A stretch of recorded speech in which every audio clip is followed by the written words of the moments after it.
Hello everyone. Now in next video I will show you some remarkable game played by Akiba Rubinstein.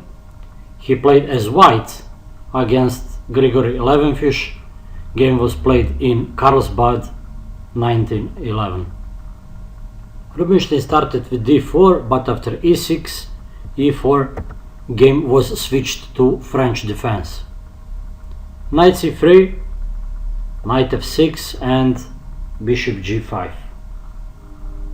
Well, bishop e7 was black continuation, e5, knight fd7. In that year, but for sure, a sharp Alekhine Shatar attack with h4 still was not found, so Rubinstein preferred to play more positionally and queen d2. Well, black idea in that position is to attack base of pawn chain. You can see pawn chain d4 e5 and black pawn chain e6 d5. Generally both sides intend to attack opponent base of pawn chain, gaining space and setting dangerous threats. White wants to advance f4 f5 generally, and black wants to play c5. Black castled f4, not only intending f5 in such good moment, but also f4 just make white pawn on e5 more stable.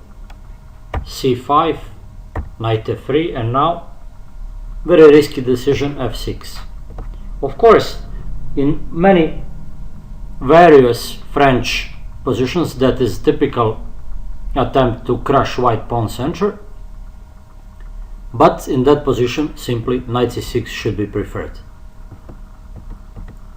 What's point of f6? Well, a bit later Aaron Insuch established that it is not so bad if opponent eliminate your pawns, making pawn chain, if you can access that leaved squares with your pieces. So actually, if pawns d4 and e5 disappear, white should intend to occupy that squares with knights or with rooks later in endgame.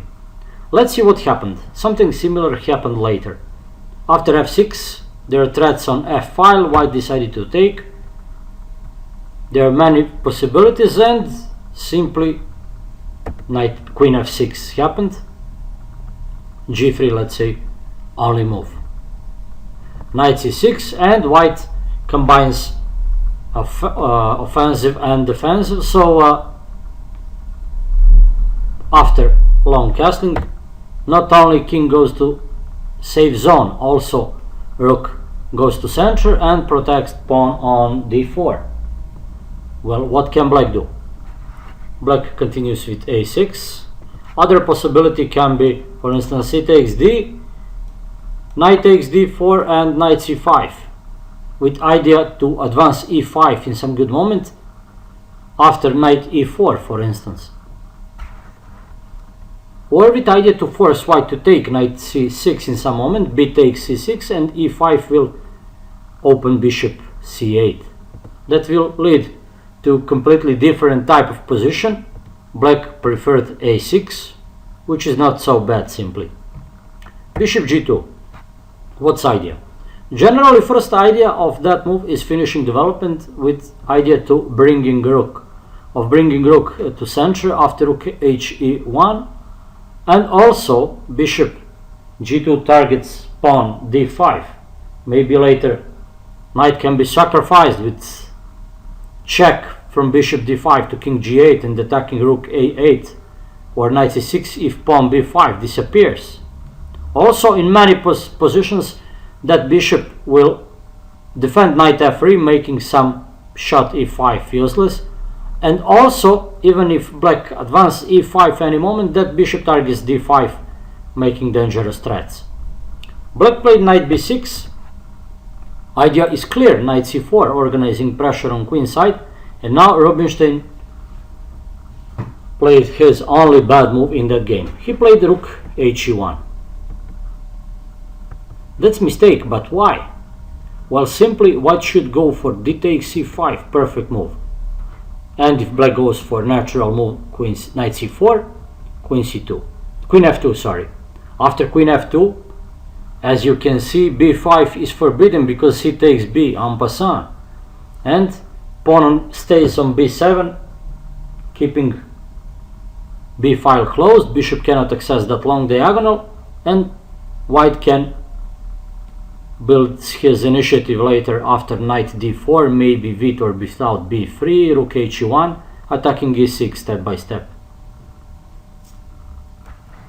Rook h1, that's mistake because that allows after knight c4, queen f2, move b5. Now white takes d takes c5, but you can see now black pawn is on b5 and there are some threats. It was much better for white to go for that position with rook on h1 and pawn stays on b7. What's the difference? Simply rook will go to from h1 to e1 without problems, even in next move, but b7 pawn cannot go to b5 because white will simply collect it. C takes b en passant. After happened in game knight c4, queen f2, b5, white takes, and black plays very interesting move, knight b2. Well, what's idea? Simply crushing white pawn shield. That's very normal and very natural. Rook d1 is under attack, knight c3 also under attack, so white simply has to take, and b4. Well, knight is pinned. There can be queen c3 taking, or b takes c3 opening b5 for a rook. So it's good for white to close that dangerous dark square diagonal. Black queen is too strong with that diagonal, and white simply wants to close that by putting knight somewhere. Of course, not knight e5, because after knight e5, rook e5, black collects rook, winning material, but knight d4 will be perfect choice. Simply after knight d4, let's see what happens. At that moment, black has only two active pieces, queen f6 and knight c6. Rook on f8 is a bit active but not working so much. f4 pawn is very stable, while at the same time all white pieces, knight d4, rook d1, rook e1, queen f2 and bishop g2 are very active and very centralized. That's the point. Well, knight on c3 is lost. Black will gain material back, but still white will have not material but positional advantage with so much centralized pieces, very influent pieces. Also, knight d4 is good. Simply if you have all active pieces, an opponent, for instance, like in that game, like in that position, has two active pieces, it is good for you to exchange opponent two active pieces. You will stay with three active pieces, opponent will stay with three passive pieces. That will be much better for you. Simply, logically, that must be good strategy. B takes c3, of course, white will not take. White just go with king to a1. King on c3 will collect pawn, but that will be so dangerous and too risky. What can black do? There is idea knight c6, of course, to take that knight for free, but if black plays bishop d7, knight e6 can follow with finally rook e6 and bishop d5 using pin. Bishop from d5 will attack queen to e6 and king on g8. Knight d4 happened, what else? And of course queen d4. If black takes, that will be normal solution in that position. White will take, and still white will be better. Why better? Because simply he will have better bishop against that one. Pawn c3 will be lost very soon. After rook e3, rook c3, and pawn e6 and pawn d5 are very weak. Even rook d5 is threat now, as you can see, with bishop d5 and bishop a8.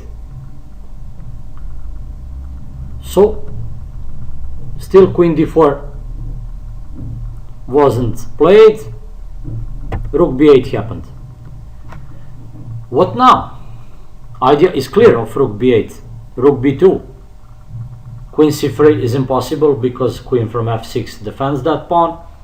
And also in various positions black has g5 as an option. If queen takes f6, then rook takes f6, f takes g5, black will have much better, almost winning position after rook f2. Rook is gaining 7th rank, or let's say 2nd of course, attacking bishop. After moving bishop, pawn c2 is lost. Other rook comes to b2 with winning position for black. White must do something quickly, and he did it. Rook e3. Queen stays on d4 and rook collects c3. That is something white must do immediately. Of course, rook b2 is nothing, because after rook c3 white will not only take pawn c3 but same time defend pawn c2, support pawn c5, and rook b2 will be under attack. After rook e3, black play g5, risky move, and white use right moment to collect that pawn. Of course, f takes g5 will not satisfy white, because queen takes d4 with following rook f2. Rook c3 was played, of course. G takes f, g takes f, and black position looks hopeless. Why hopeless? Well, as first queen f4 isn't working, simply rook g3 wins immediately. What can black do? If queen d4, which was generally best possibility, still white position is much better. There are many possibilities. c6 with c7, then another possibility, bishop h3 with rook e3 attacking e6. Also a3 with rook b4 can be played. After that white king will come to play. So much better position for white. Even in that moment white has an extra pawn.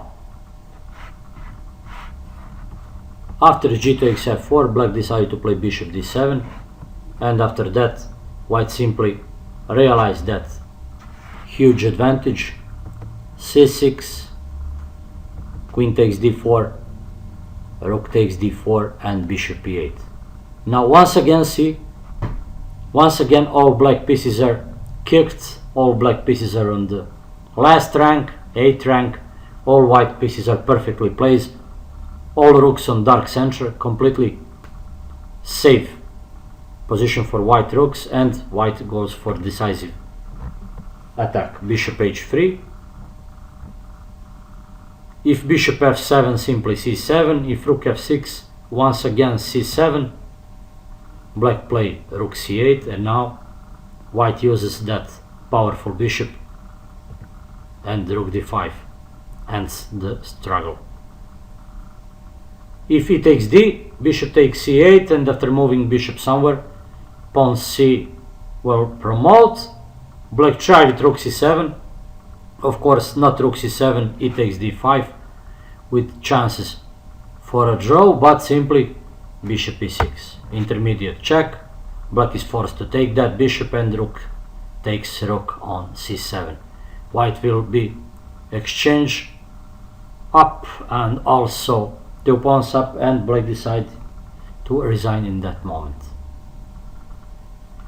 I really hope you enjoyed that video. That was one remarkable game played by Akiba Rubinstein. White punished black for his not so precise and very risky move f6. Without finishing development, black decides to go for probably wrong strategic solution, attacking pick of pawn chain. Generally base of pawn chain should be attacked, and black should go for knight c6.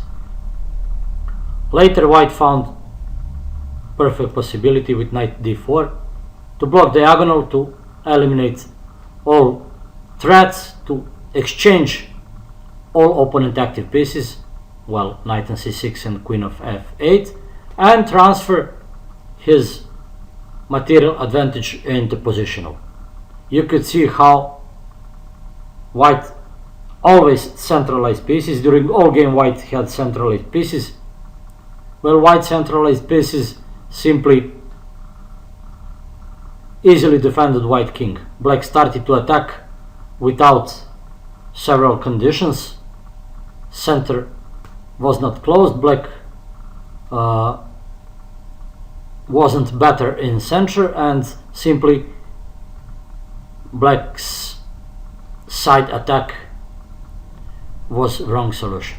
You cannot attack on side if you are not better in center. White easily organized centralization of his pieces, and black side attack must fail.